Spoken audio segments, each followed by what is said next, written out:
मेरी ही दुनिया में ना जाने कितनी दुनियाएं और बसती है, मगर इंसान सिर्फ उसे ही मानता है जिसे वो देख सकता है। काली अमावस की रात थी।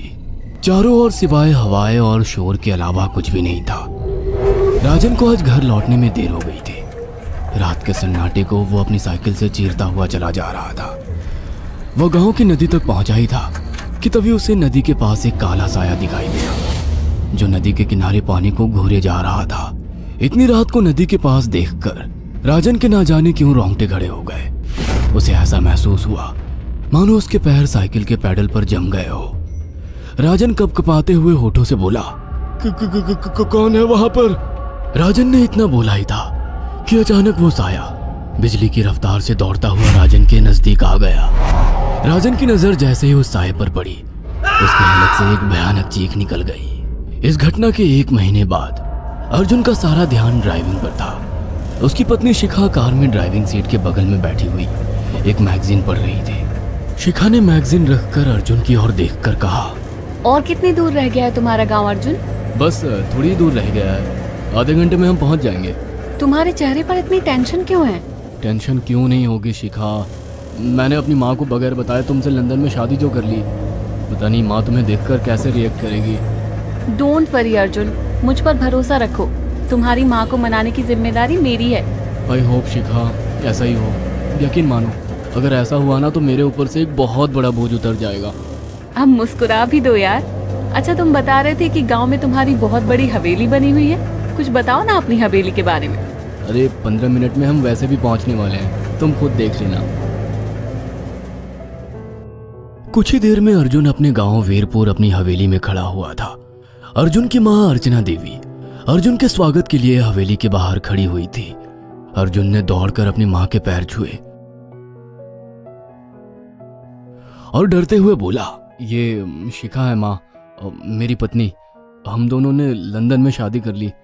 अर्जुन की बात सुनकर अर्चना देवी मुस्कुराकर बोली, कोई बात नहीं बेटा, एक ना एक दिन तो तुझे शादी करनी ही थी।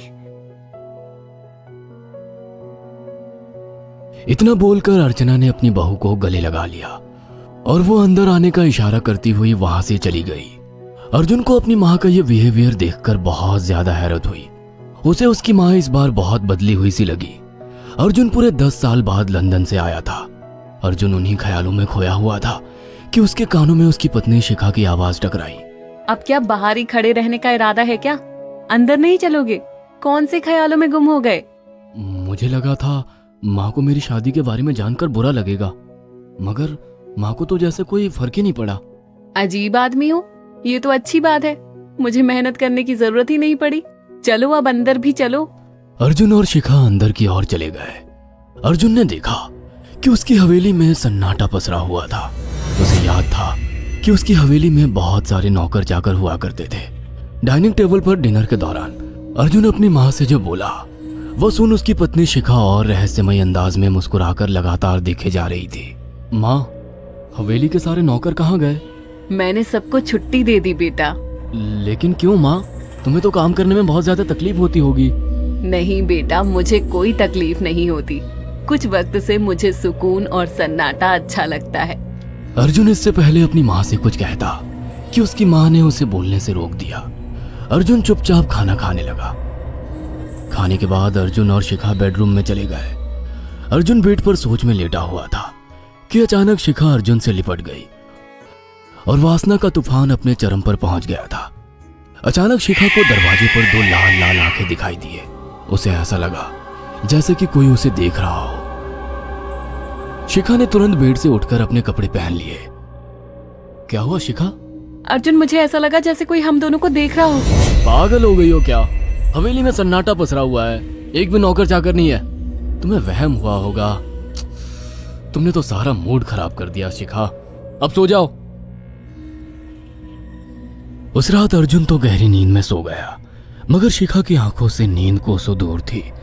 अगली सुबह शिखा जल्दी उठकर किचन की ओर चली गई, मगर उसने देखा कि उसकी सास अर्चना नाश्ता तैयार कर चुकी थी। माँ, आपने तकलीफ क्यों की? मुझे बुला लेती आप। शिखा की बात सुनकर उसकी सास अजीब से अंदाज में शिखा की ओर देखने लगी।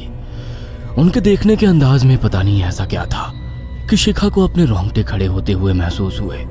अर्चना धीरे धीरे करीब कदमों से शिखा के करीब आकर बोली, कोई बात नहीं बेटी, तुम्हें अब यहीं रहना है। तुम सिर्फ मेरे बेटे के साथ प्यार से रहो और जल्दी से मुझे एक पोता दे दो। काम की चिंता मत करो, वो सब मैं कर लूंगी। कुछ ही दिनों के बाद अर्चना गर्भवती हो गई। उसे हवेली में रहते हुए 6 महीने से ज्यादा वक्त हो चुका था और इन 6 महीनों में उसने नोट किया कि जब से वो गर्भवती हुई है, उसकी सास अचानक से आकर उसके पेट पर हाथ फेरने लगती और अजीब से अंदाज में उसके पेट को घूरने लगती। शिखा ने तंग आकर अर्जुन से कहा, अर्जुन, मुझे तुम्हारी माँ का बिहेवियर बड़ा अजीब लगता है। तुम्हारी माँ जब देखो मेरे पेट पर आकर हाथ फेरती रहती है। अरे माँ को अपने पोते के आने का बेसब्री से इंतजार है शिखा, इसमें अजीब लगने वाली क्या बात है? मैं तुम्हें कैसे समझाऊं? मैंने माँ की आंखों में एक अजीब सी चमक देखी है। कैसी चमक? शिखा के मुंह से अचानक से एक अल्फाज निकल गया, जैसे किसी डायन की आंखों में होती है। शिखा की बात सुनकर अर्जुन का गुस्सा 7वें आसमान पर पहुंच गया। वो गुस्से से चीखते हुए बोला, खबरदार शिखा, आगे एक शब्द मेरी माँ के खिलाफ मत निकालना, नहीं तो मुझसे बुरा कोई नहीं होगा। तुम्हें शर्म आनी चाहिए शिखा। जब से तुम यहाँ पर आई हो तब से मेरी माँ तुम्हारी कितनी चिंता करती है। वह तुम्हें समय से खुद नाश्ता बनाकर देती है, खाना देती है, यहाँ तक कि हवेली की साफ सफाई भी वो अकेली करती है। क्या बोलूं अब तुमसे, शर्म आती है मुझे तुम्हें अपनी पत्नी कहते हुए। इतना कहकर अर्जुन गुस्से से कमरे से निकल गया। शिखा अर्जुन से बहुत कुछ कहना चाहती थी मगर कह नहीं पाई।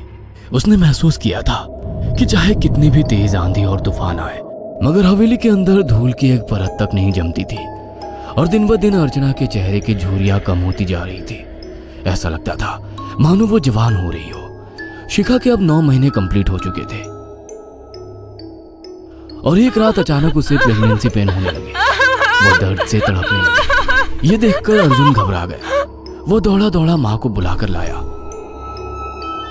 और बोला, माँ, हमें तुरंत शिखा को किसी अच्छे हॉस्पिटल में एडमिट कराना होगा।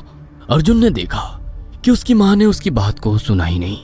वो तो बस शिखा के गर्भ की ओर आंखें फाड़ फाड़ कर देखी जा रही थी। अर्जुन एक बार चिल्लाकर कहा, माँ, हमें शिखा को इसी वक्त हॉस्पिटल में एडमिट कराना होगा। नहीं, शिखा की डिलीवरी हॉस्पिटल में नहीं, इसी हवेली में होगी। लेकिन इस हवेली में आपके और मेरे अलावा कोई नहीं है। तभी शिखा दर्द से तड़पने लगी। अर्चना ने अपने बेटे को धक्के देकर कमरे से बाहर निकाल दिया और दरवाजा बंद कर लिया। अर्जुन हक्का बक्का रह गया। अर्जुन दौड़ता हुआ गांव की ओर गया। उसने देखा कि गांव में एक पेड़ के नीचे गांव के सभी बुजुर्ग इकट्ठे थे। उनके हाथों में जलती हुई मशालें थीं। अर्जुन उनके पास पहुंच गया और बोला, मेरी मदद कीजिए, मेरी बीवी को प्रेगनेंसी दर्द हो रहे हैं। आप प्लीज किसी दाई को बुला लीजिए, जितना पैसा चाहिए देने को मैं तैयार हूँ। तभी उसके कानों में गांव के सरपंच की आवाज टकराई, बेवकूफ लड़के, तू अपनी बीवी को एक डायन के यहाँ पर मरने के लिए छोड़ आया। क्या कहना चाहते हैं आप? आप जानते हैं आप क्या कह रहे हैं? वही जो तू सुन रहा है। तेरी माँ एक डायन है। इन गांव वालों के हाथों में जो मशाले देख रहा है ना, हम तेरी ही हवेली में आग लगाने जा रहे थे। तेरी माँ ने इस गांव में ना जाने कितने नौजवानों को मार कर खाया है।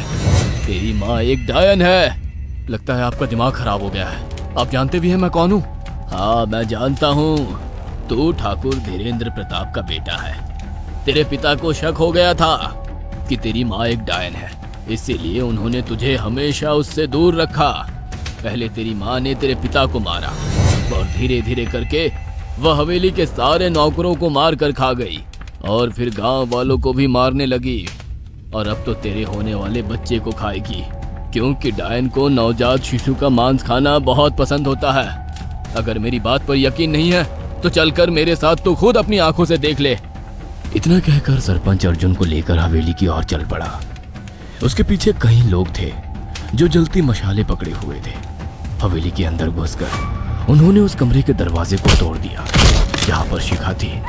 कमरे का मंजर देखकर अर्जुन के रोंगटे खड़े हो गए। उसने देखा कि उसकी माँ एक बेहद भयानक रूप में उसके बच्चे का मांस खा रही थी और उसकी पत्नी शिखा फर्श पर मरी हुई पड़ी थी और पूरा फर्श खून से लाल था।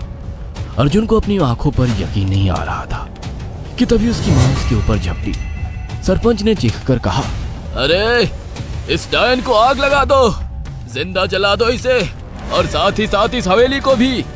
सभी लोगों ने जलती हुई मशालें डायन के ऊपर फेंक दी। देखते ही देखते डायन दर्द से चीखने और चिल्लाने लगी और कुछ ही देर में वो जलकर राख हो गई। हवेली में आग लगते ही सभी लोग अर्जुन को खींचकर बाहर ले आए। अगले दिन अर्जुन अपनी पत्नी की यादें साथ लेकर आंखों में आंसू लिए दोबारा लंदन वापस चला गया। अगर आपको हमारी ये कहानी पसंद आई हो तो इसे लाइक और शेयर करना ना